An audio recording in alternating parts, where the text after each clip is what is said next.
few nights ago, I had a dream. Now, this wasn't one of the grand dreams, prophetic dreams of visionaries like Martin Luther King Jr. This was one of those weird dreams with no plot, no characters, just some bizarre, fantastic elements sort of thrown in there together.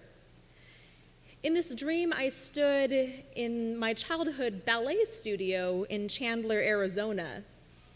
And no one else was there. It was just me and these wall-to-wall mirrors in front of me and a great expanse of polished wood spread out to either side of me. No music played as I stretched my leg out and bent my knees in plie and sprang up into a pirouette. Now, that part of the dream isn't all that weird, at least not for me. I dance up to 5 hours a week, and it's common sometimes for that to just sort of make its way into your dreams. But what was weird about this dream was that this was no somewhat wobbly single or double turn that I typically manage in the ballet studio as a returning adult student. This pirouette did not stop or even slow. It went on and on and on and on, just spinning and spinning and spinning, controlled by these tiny little muscular adjustments in my core and my ankle. And I could actually feel it in the dream. It felt completely real, and it felt great, perfectly balanced, like I was spinning on the axis mundi, the sacred heart of the world, like the world itself was pushing up through my feet, turning me effortlessly round and around. Now contrast this dream with the reality of ballet class just a couple days ago.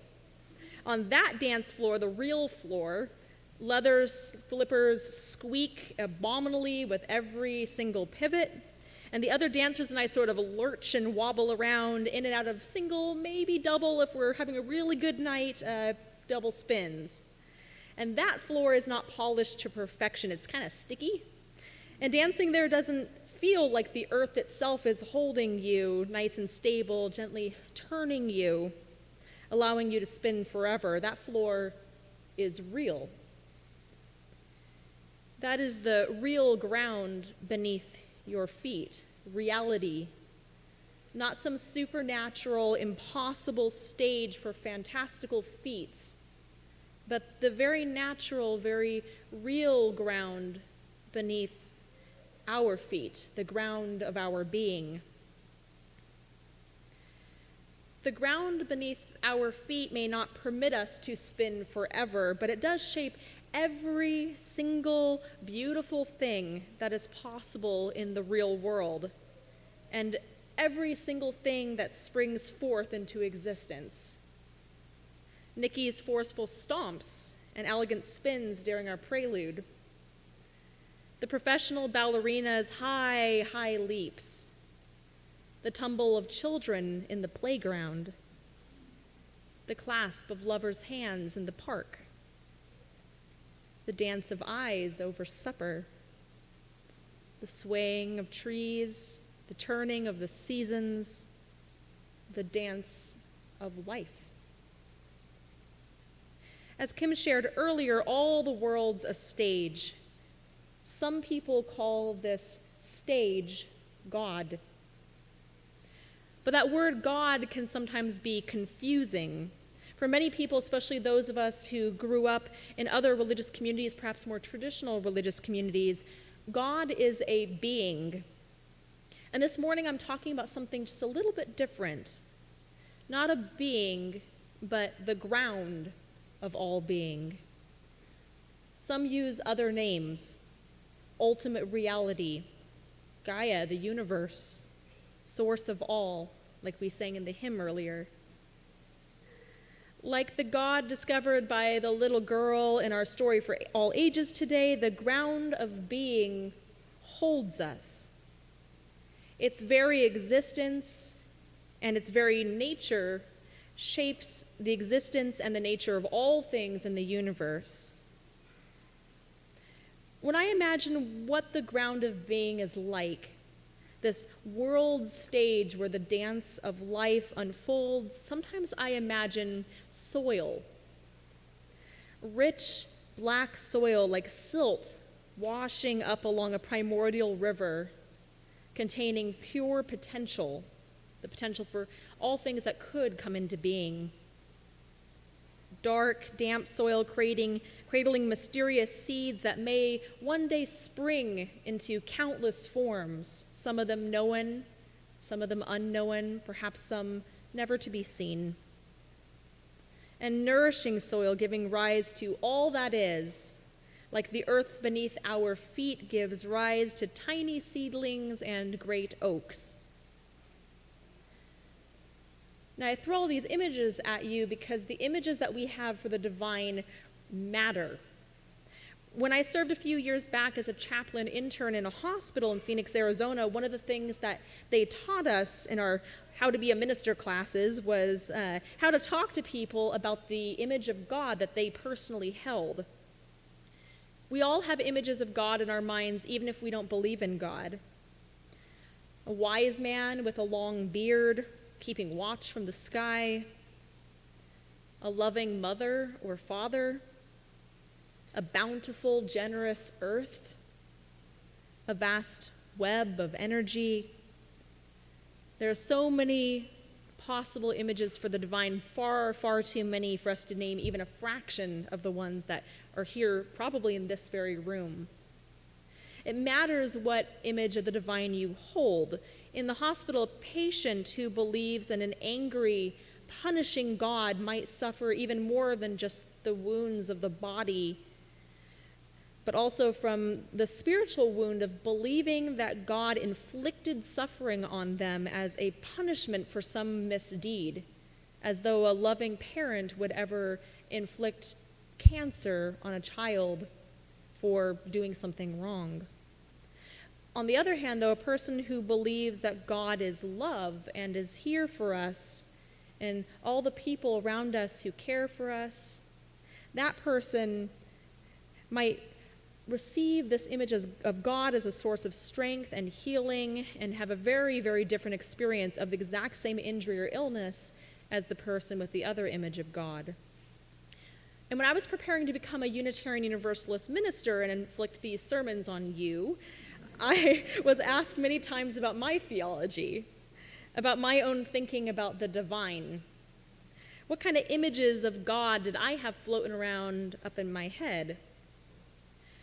As someone who has danced on and off her whole life, I often feel the presence of the divine most readily while I am dancing, sometimes while watching dance, and I use dance metaphors quite frequently for myself when I'm thinking about the divine.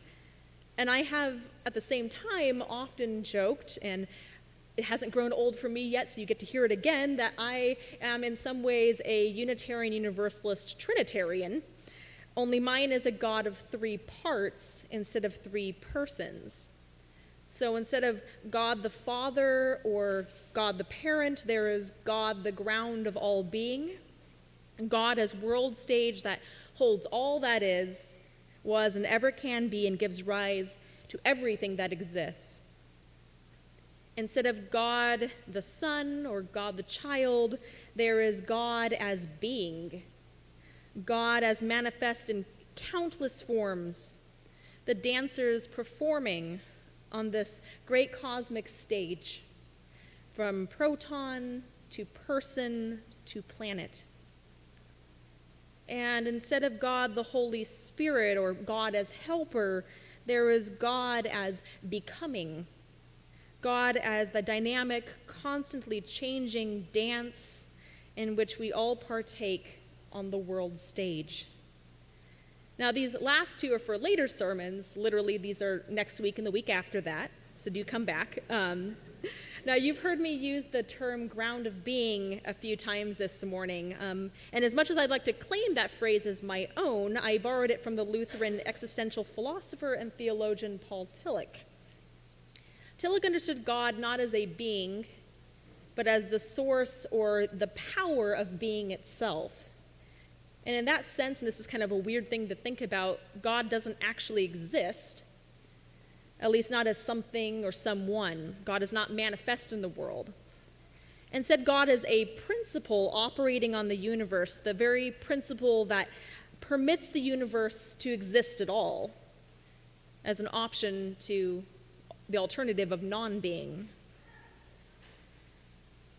The ground of being does not exist in and of itself, but is manifested in the concrete forms of all particular things that come into being or have or will come into being. So you can't know anything about the ground of being without looking at things that actually exist.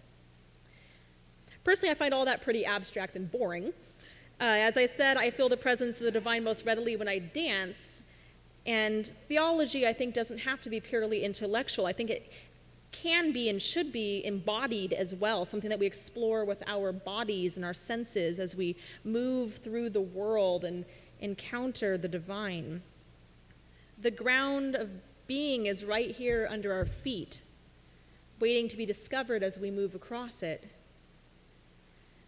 And a few minutes ago, Nikki shared her step dancing talents. And now, if you've ever done Irish step dance or tap, or really any kind of dance, you know that the ground underneath your feet matters. Nikki danced on a carpeted stage today and shifted then to the bare floor at the very end, and you probably heard the difference in the sound.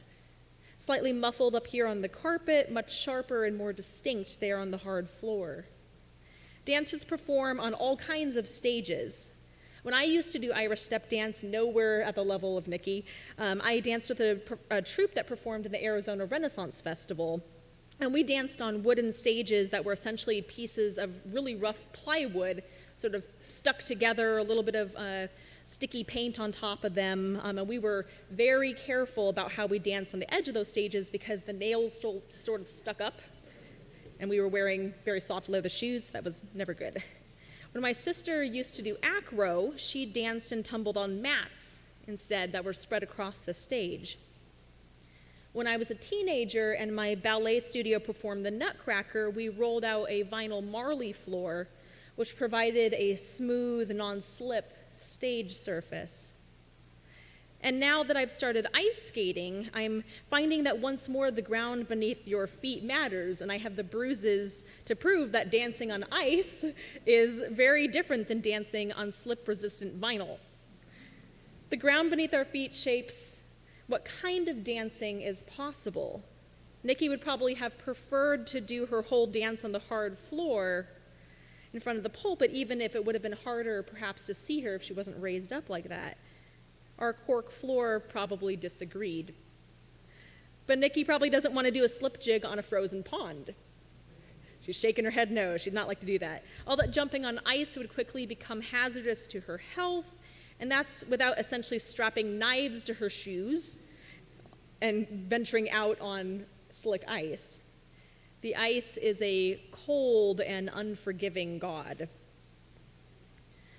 Just as the ground beneath our feet shapes what kind of literal dancing is possible, the ground of being shapes what is possible in the great dance of life. We are all dancers on that great world stage. So I ask you today, this is something for you to take home. How do you imagine the cosmic stage where the drama of our individual and collective stories unfold? Is the ground of being a vast sheet of pristine ice, challenging you to take risks, teaching you about consequences, and inviting you to make your mark sharply on the world? Is it a cushioning mat, just springy enough to help you fly and soft enough to catch you during those times when you fall? Is it a great club floor where people mix and mingle and dance joyfully and wildly together? Is it a forested and grassy floor where people of the earth dance barefoot to celebrate the rhythms of nature? However you envision the cosmic stage, may you join in the dance of life. May you feel the holy ground beneath your feet, holding you and urging you on. And may that ground be smooth as ice and nourishing as soil. And now please rise in body or spirit and join me in singing our closing hymn. It's number 1064 in your teal hymnal, Blue Boat Home.